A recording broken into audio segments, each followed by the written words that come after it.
You've heard of TED Talks? Welcome to my truck talk.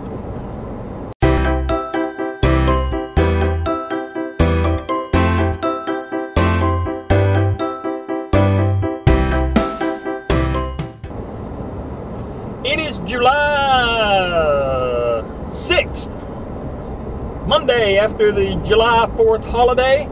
For those non-Americans, I know that means absolutely nothing to you, and sorry. Let's see. Hope you all still got all your fingers. So let me tell you about my weekend. It didn't go well. My son has a dog. I have a dog. But anyway, it's this little scruffy looking turd. I'll put a picture now. Anyway, his name is Daryl. Daryl is just a sweet little dog. Love him to death. Everybody loves him. We found out how much we love him this weekend. So, my yard is fenced in, front, back, side. And Daryl runs around. He goes in and out of the house. But at night, we always bring him in. For some reason, on July 3rd, Friday night, he loves being outside. It's hard to get him inside. He wants to stay out there so he can watch cars go by. He literally has a rut across the front of my yard that he runs back and forth. I gotta put a GPS on him or odometer or whatever just to see how much he runs in a day. Anyway, on that Friday night, there was kind of a mix-up. My wife thought my son did. My son thought my wife did. Turns out, Daryl was outside all night. He's been out there a lot at night. It's not that big a deal. So the next day, Saturday, I don't remember. I was all around, had to go somewhere for something. Anyway, by the time I got home, my son tells me they can't find Daryl. Him and my brother-in-law had been out looking for him. They looked all over the yard. He has a dog house. They looked in it. Couldn't find him anywhere. So, I'm out in the woods. I'm looking through it. I'm driving up and down the roads trying to find the dog. Nothing. Nowhere. The neighbor, he's down the road, back the road. Anyway, they have this mean-looking pit bull. Of course, all pit bulls look mean to me. I think I may be dog racist. Anyway, so this pit bull standing out in the yard, and he's looking really weird, staring into his doghouse. I'm thinking, did this dog like chase Daryl into the doghouse, or did Daryl just make himself at home, and this dog's wondering how to get this squatter out of his house? So I'm like, I gotta know. I'm gonna have to go into this pit bull's yard. And it's not one of those where they have a fence. It's one of those that I hate, where there's a stake in the ground and a chain, and the dog's on that, and he's just basically got a circle that he can go into his dog house, and I hate that. But anyway, that's what this dog is. This is not going to bode well. So I'm like trying to get off to the side of the yard to look in it, but it's dark, and I don't care how bright your flashlight is on your phone. You know, at 50 yards away at noon, you ain't lighting up the inside of a doghouse. So I'm like standing up, like trying to call Daryl to see if he comes out of the doghouse. Nothing. Like, why couldn't it have been my dog? All I need is a tennis ball. He could have had 3 of his legs chewed off. He'd have still come dragging himself out to try to get that tennis ball. But anyway, Daryl's not a fetcher. So I'm like trying to creep up there, and the dog's just kind of staring at me. I'm thinking, just waiting for any minute. Luckily, I stayed out of chain reach and could actually see in the doghouse Daryl wasn't in there. So anyway, the rest of the day, we're just looking. And this was Saturday. All day Saturday. Yeah, Saturday we're looking for him. Can't find him anywhere. My son's convinced that my brother-in-law next door, he has some chicken coops, and he has a couple of roosters that just wander around. The roosters are off. Brother-in-law's convinced that Daryl has chased the roosters. My son is convinced some bobcat. I don't think he understands the size of a bobcat. But he's convinced the bobcat ate the chickens, killed Daryl, drug him over a chain link fence because we cannot find out where he got out, and has drug him off to eat him. My wife goes back and forth between somebody stopped, opened up the gate, adopted Daryl, one of those involuntary adoptions, taking him off, or that he has somehow got out of a non-existent hole and got hit by a car and wandered off in the woods to die in peace. So all day, and they were just, my son, he's 17, he'll be 18 next month. And he's trying to, okay. But you could tell he's on the verge of tears the whole time. He's trying to be cool, but it's just killing him. He admits, yeah, I hate that. I like Daryl. I miss him. So, here we are into Sunday. And I'm mowing the yard. Or actually, I'm getting ready to mow the yard. I'm getting the lawnmower and everything. And one of my grandsons is there. He comes running up to me and said, my wife wants me. She said, she's in the backyard. She wants you. She said, hurry up. I'm thinking, okay. She's back here like trimming around the house with something. Actually, she's got some hedge clippers. She's trimming. I don't know what in the world she's doing, to be honest. I think she was just stalling so she wouldn't have to mow. Anyway, I go running back. I figure she's got a snake trapped and she's trying to chop the head off of her with this tree trimmer. I go back there and she is playing with Daryl. So my house was originally built somewhere else, moved there, and that part was stuck on a crawl space, and then it was added on, and the rest of it, all the additions that were added on were cement. But I have no idea, because I've looked at all the places where you can get under the house, and none of them big enough for this dog. On the 3rd, the neighbors were shooting off fireworks. It must have scared him so bad that he teleported through the wall of the house, underneath, and he got under the house in the crawl space. I still have no idea where he got in, but he couldn't get back out. So she saw just a nose peeking through one of the little holes, a vent. So she starts moving everything to create a hole for him. And he comes out. Didn't bark. Just sat under there all day. Now, in his defense, it was probably really nice and cool under there. Someone who's grown up in that house back when it was being moved, and I've had to fix plumbing in there, and I've crawled under that house a lot. But so he was perfectly fine with it. We got him out, and I still have no idea how he got in. What I should have done, if I'd have known he was under there, should have threw some firecrackers under there and see him, see how he came out. Yeah, I was feeling kind of bad for him, so I wouldn't have done that, but at least I'd have known. But we had a joyful reunion, but it kind of ruined our 4th of July because we thought Daryl was missing.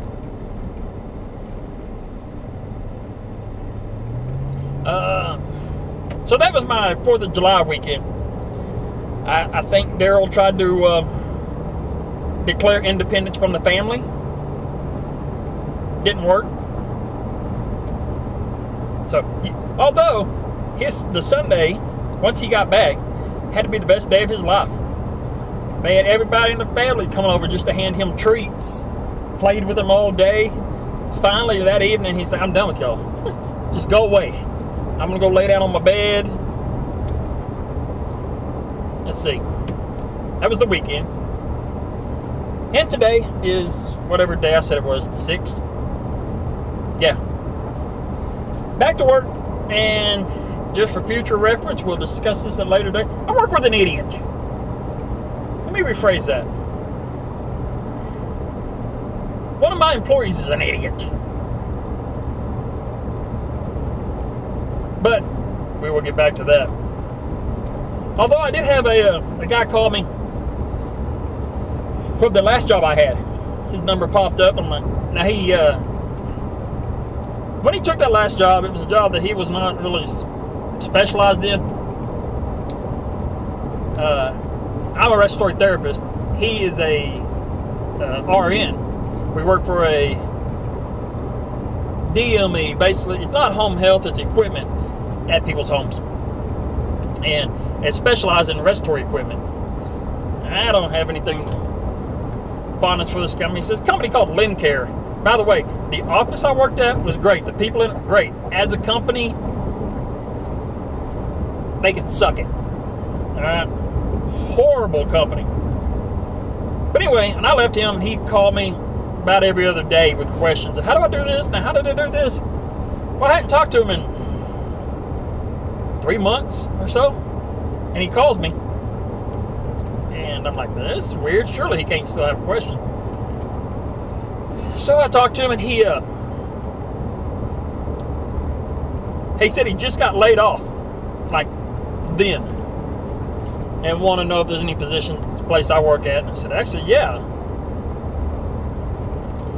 But that was just kind of out of the blue. And by the way, in case you're wondering about this whole, I got nothing else to do. I got like a long drive every day. I could call, like family members and shoot the crap with them. But I can't do it on my way to work because there's a couple of my daughters, if I call them that early, I'm pretty sure they'd throat punch me. And this time of day, they're either, a couple of them work nights, a couple of them kids, a couple of them I just don't like. Yeah, y'all figure it out yourselves. So, it's you. Sorry, you drew this short straw. What can I say? What was I saying? Oh, back to Lincare. So, this company, let me tell you 2 great stories about them. One, work in this office, and this lady from the corporate office in Florida, Sandra Moreau. If you know her, if you live at wherever they, can't remember the name of the town of Florida. Anyway, if you live down there and you see her, feel free to just slap her just for fun. Anyway, her and this lawyer lady come up. And how they do it, they get the area manager, they come up to our office at night. And they happen to be one of the drivers are there, working late. They have him let them in. And they proceed to go through all the offices. Okay. They're right, whatever. Well, the next morning, they show up and act like they've never been there. I walk in, I sit my appointment book on a stack of papers. They walk in to meet me. It's like, hi, how you doing? What's under that stack of paper? Or what's under that book? Honestly don't know. There's like 30 stacks of papers. You want to know what's specifically in that one. I showed them some piece of paper, and I have to have a copy of that. I'm pretty sure you knew that was there. I'm pretty sure you should have got a copy last night. Stop acting innocent. Anyway, they were there for a supposed complaint that they never could find one. They took all of our shred papers that we'd thrown in trash, boxed it up, shipped it back to Florida so they could go through it. They brought us in one at a time, and I was first. And they said, she's like, I'm Sandra Monroe. I'm an idiot. This is a lawyer. Now, I want you to know that as she is here to represent Lincare, she does not represent me. She does not represent you. She is here for as a representative of Lincare. I'm like, okay, fine. She said, and the lawyer proceeds to tell me that anything said in that meeting was bound by lawyer-client privilege.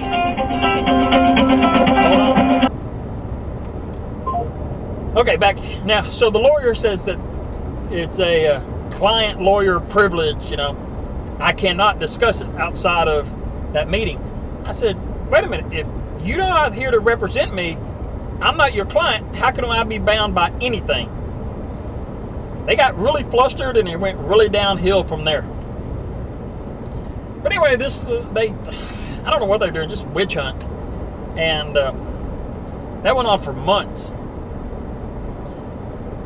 So the second story was I had to go to this conference down at Little Rock, and sitting beside me was I don't remember what it was, some kind of manager.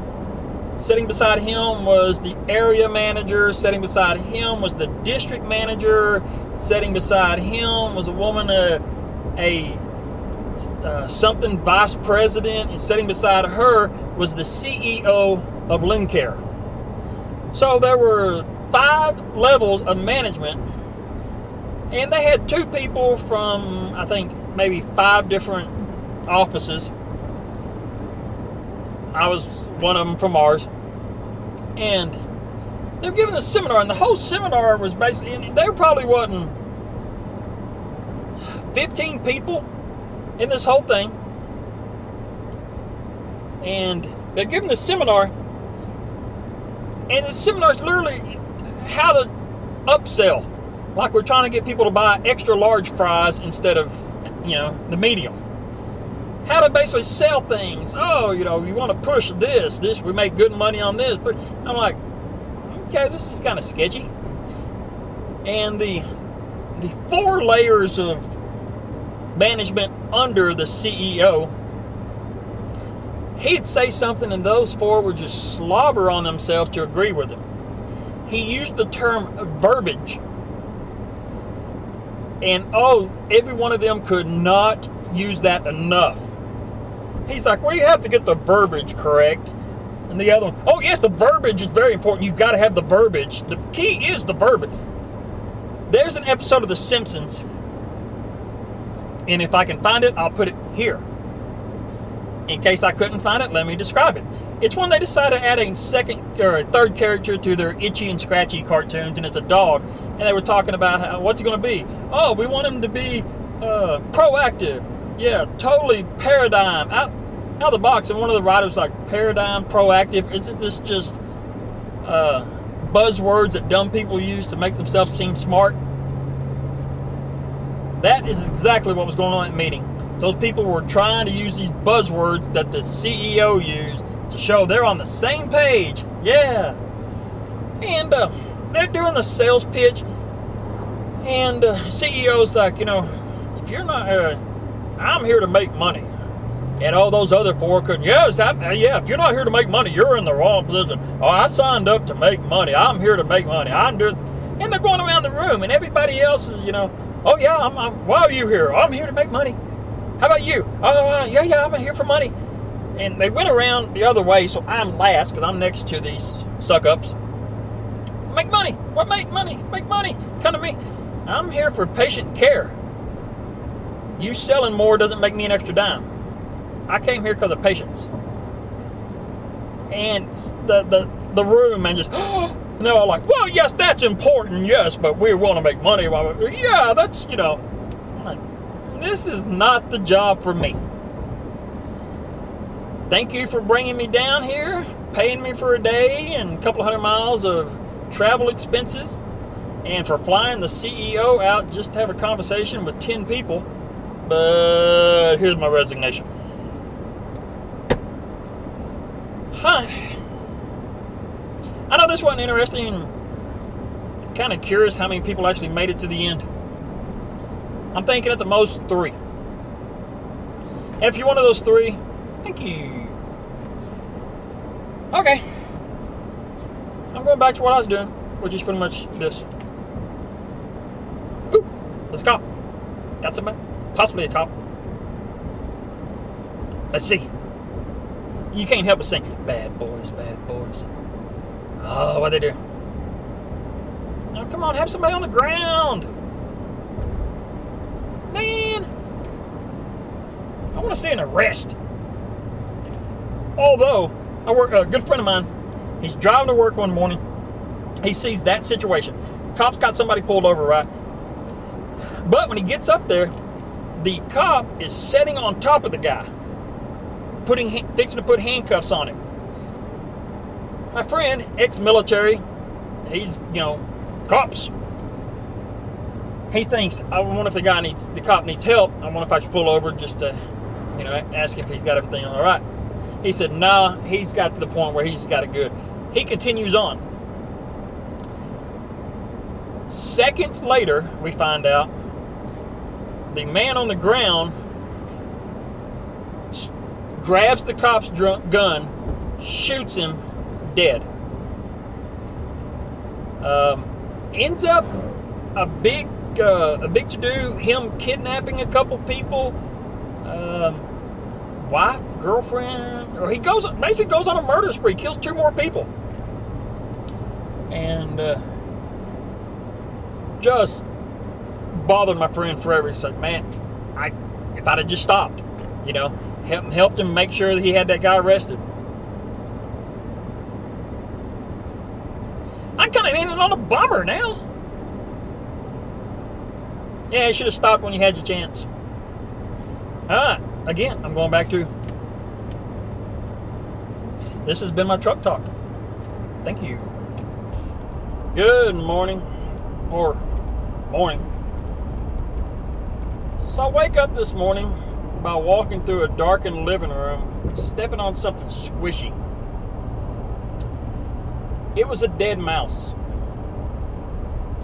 I turn on the light, I see dead mouse, and I see my cat on the other side of the room, sitting right up against, just face up against the wall.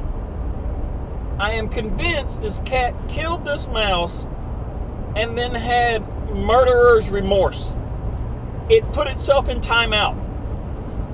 Either that or it's like, I don't see a mouse. I don't know what you're talking about. Nope.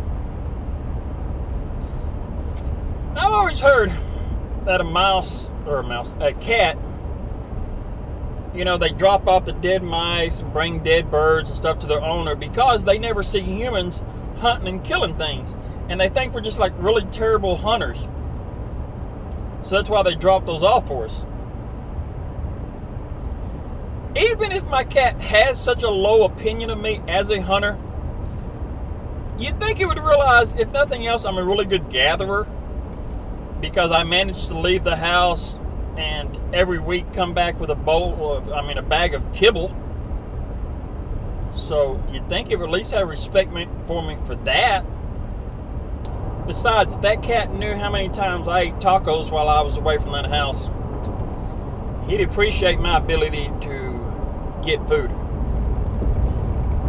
I used to work at a town that had very high Hispanic population.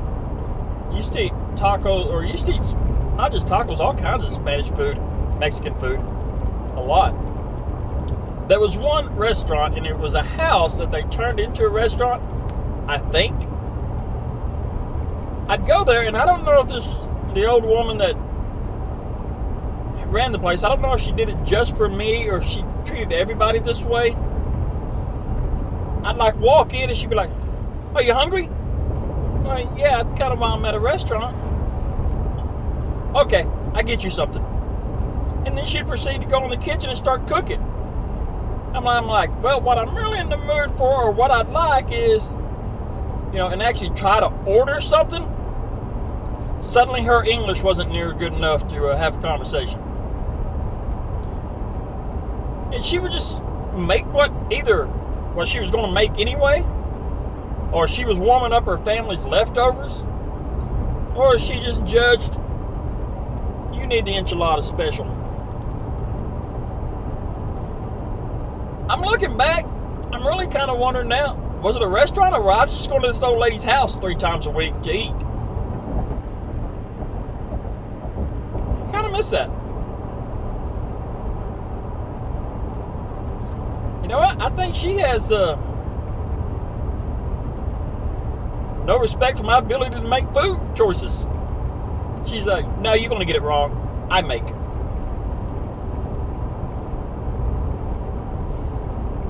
Huh. Kind of like Rodney Dangerfield of feeding myself and others. I had no respect. Go back to what you were doing.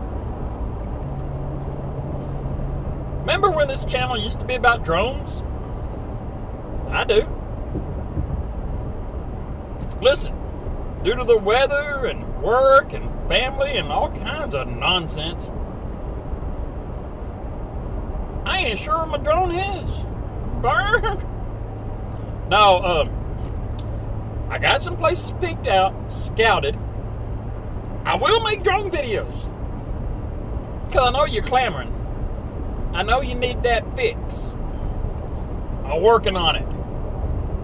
And this was supposed to be a series of videos. Instead, I ain't had time to actually do anything with them, so hopefully I'll have time today. And you won't know what day it is, so I can lie to you and say, yeah, I did it that day. But anyway, I'm going to try to just put them all in one video.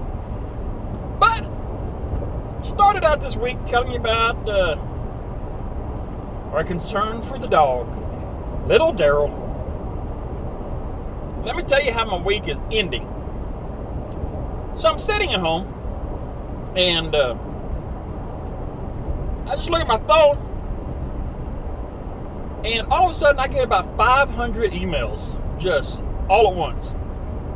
And I kind of look at them, and they're all just, hey, thanks for subscribing to our newsletter. You know, it's like I got signed up to some mailing list. And they were all welcome deals, you know, or the sale for women's shoes in Germany. All kinds of strange things. So I just went through, checked all, delete. As soon as I deleted, you know, it refreshed, and I had another 400 or whatever it was. What in the world? Well, before I just deleted them all, I just happened to just kind of be scrolling through, just kind of curious to see what they were. And out of the blue, I see one from a music company called Sweetwater. I think I've mentioned Sweetwater before, but if not, let me give you a rundown. They're a company out of Fort Wayne, Indiana that sells musical instruments, really anything musical. One of the best customer services I've ever dealt with, them and Chick-fil-A. When you order something, when you get an account with Sweetwater, which I do, and I have their credit card that they issue. But when you order something, you get a phone call. Well, first of all, when you get an account with them, you get a sales rep assigned to you. You know that guy's name. You have his biography. You know everything about him. Like, I guess I've ever only seen guys. But anyway.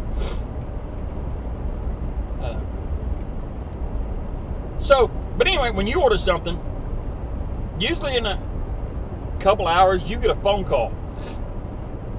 We got your order for, you know, the Les Paul Custom. It's being set up right now. We got a shipping number for you. It'll go out this afternoon. You should have it by Tuesday. Okay, Tuesday comes. You'll get it. You'll open the box. There's a bag of candy in it. I don't care what you order. They send you a bag of candy, which is nice. Tuesday you get it. You get your bag of candy. Guaranteed by Wednesday you're getting another phone call. Okay, I saw your custom Les Paul showed up. How is it? Is it what you wanted? Is it, you know, any problems with it? Or you, and you know, so they keep you updated. Very good customer service. And I've done a lot of business with them. Again, I have one of their credit cards. So anyway, I see getting this email from them, a receipt for my latest purchase. What purchase? So I bought something almost exactly a month ago, about some drumsticks from them. And I thought, oh, this is just the old email I've already scanned back a month ago. But I look, no, this came out today, and it's right in the middle of all this spam stuff. So I open it up, and it's some DJ turntable mixing board nonsense. $1,500 plus taxes and shipping. $1,704. I think this ain't right, but my name's on it. The billing, my name, my address, shipped to my name, some address in Memphis, Tennessee. Joan of Arc. The name of this channel, first of all, it's a pun on Joan of Arc, but the Arc stands for Arkansas, where I live. Now, I understand Memphis is actually just directly across the river from Arkansas. With a good enough arm, you could probably hit it from Arkansas. I don't live on that side of the state. I live completely on the opposite side of the state. It's a 3.5 hour drive from my house to Memphis. I'm thinking, what in the world? Then it dawns on me, somebody got into my account, ordered this, and they signed me up for all these emails to bury that receipt. It was just by pure luck that I happened to see it. I call Sweetwater. The problem is they literally ordered it as they were closing. So that's why I didn't get a phone call, because they were closing. I'm like, son of a...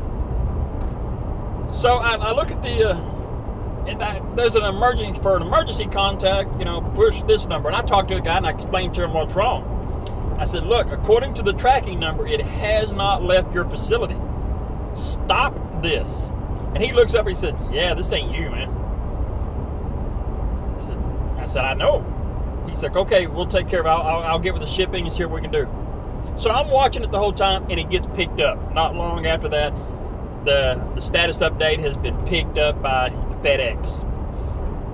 And I'm like, crap. So I'm like, well, and I noticed the guy has paid, or the thief has paid. First of all, Sweetwater does, why do I got a weird hand thing going here? Sweetwater has free shipping. And, okay, it's FedEx, free shipping, usually, 2 or 3 days, whatever it is. This guy has paid like $48 or $58, something like that, to have express overnight shipping. Yeah, why not? I'm paying for it. Why not get it? But the purpose of that was it was going to be delivered first thing in the morning. Basically, before Sweetwater opened up, he would have his ill-gotten gains be gone. And that just annoyed me. I'm like, dude is going to get away from it. I ain't worried because I'm not paying anything. They know I didn't make the, I may have to jump through some hoops to get it taken off the account and all this stuff, but it just annoyed me that the dude was going to get his DJ turntable. If it would at least been an actual musician that needed something, but DJs, yeah, I rank them right down there with scammers, so that kind of makes sense. I mean, heck, remember Paris Hilton? She's a DJ. Anyway, oh, and if there's any DJs watching this, you're not musicians. So I was trying to go to bed last night, or that night, and it just bothered me so bad. I'm like, dang it, I hate that the dude is getting away with it. So I called. I thought, you know what? Maybe there's something I can do. So I call FedEx. I said, turn that shipping around. He said, the problem is the shipper has to do it. Has to have it turned around. Great. He said, but what I can do is put a note on it to not send it out until the shipper, talk to the shipper. I said, that would be great. So I looked, and there was a note on it. But the problem was, it kept progressing. Arrived at distribution center, preparing to load. All these updates. Obviously, they were continuing. So I got on. I was sitting there at the FedEx deal on the website where I'm following it. And one of the options you could do is put a vacation hold on it. As the receiver, as my name, I put a vacation hold, which meant that I would have to go to the office to pick it up. Now, I thought, well, the crook could just go there. But here's the thing. First of all, since they used my email, he was not getting the notifications of what the tracking number was, and he wasn't getting the notification of the change of status. So he had no idea there was a hold put on it. Plus, I found out the only way you could pick it up from there is if you had a cow. No. If you had a license with the name and address of where it was supposed to be delivered. Now, I know that he didn't live at the house. I looked it up, on Google Maps and thing, and it's a rent house. I bet you anything it's empty, they were just going to wait till FedEx put it out there on the porch and run out there and grab it, or just happen to be in the driveway. Oh, I'm just glad I met you, They didn't live there. So, no way you could pick it up without a license with my name, that address, so it wasn't going anywhere. So the next morning, I waited till, I knew it wasn't moving, so I waited till Sweetwater opened. I called them, re-explained it, and they said, yeah, we see, man, we got the IP address, we know it ain't you, the charge is being removed. However, since we don't actually issue the credit card, here's a number that's directly to that credit card just for our customers. He said, call them to make sure they remove the charges and everything. I said, okay. And I'm expecting all kinds of hoops. Sweetwater, it went well. It's basically, hey, here's what happened. And by the way, my personal sales rep, a guy named Jared, had just got back that day from maternity leave. I guess it'd be paternity leave. So congratulations, Jared. Anyway, so that went easy. I called the insurance company just ready to just jump through hoops. Oh, probably going to need a police report. Probably going to need this. Oh, going to have to fill out this form, wait 12 weeks, give a sample of blood. I'm like, oh, just dreading it. So I'm like, yeah, I got a charge from Sweetwater. It's not mine. He said, this $1,700 or $1,704 one? I said, yeah. He said, hold on. All right, I removed that. He said, it'll take a couple of days for it to drop off, but it won't show up on your statement. You won't get charged interest. I'm like, that's it? He said, yeah. I'm thinking, crap, I'm thinking about ordering a whole bunch more stuff. Then just called him up and said, no, that wasn't me. But anyway, but while this was going on, I kept thinking, it's only 3.5 hours to Memphis. My first thought was, I could actually just drive out there, pick it up, and then just ship it back to Sweetwater. Say, hey, give me a refund on my money. But I thought, no, I can't pick it up at the thing because I don't, it doesn't match my driver's license thing. I thought about some other things I could do.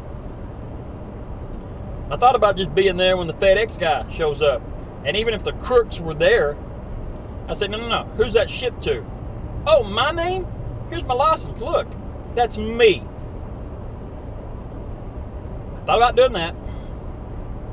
And I thought about if they had actually shipped it to their house, what would have been so much better is watch when they take it into the house, call the cops, say, listen, I was walking down the street carrying my new DJ booth.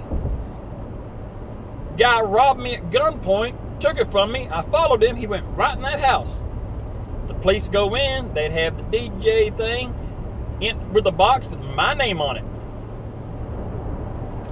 And if I was lucky, there'd have been a scuffle and the cops would have killed him. It happens. So I had some options, and it's when I'm waiting in the morning for Sweetwater to open, and the whole time they open like 8 o'clock my time, 9 o'clock theirs, and I'm just sitting thinking, 8 o'clock, all right. If this conversation doesn't go well, by 8:05 I can be on the road. I could be out in Memphis by 11:30. I was gone. It's like I knew it wasn't going to cost me anything. I just did not want them to win. So yeah, that's things like this is why I haven't had a drone video this week. Spent a weekend looking for a dog that wasn't lost. Kind of the end of the week, making sure a scammer doesn't win. It's been a week. But again, I've got some spots scouted out. Drone videos are coming.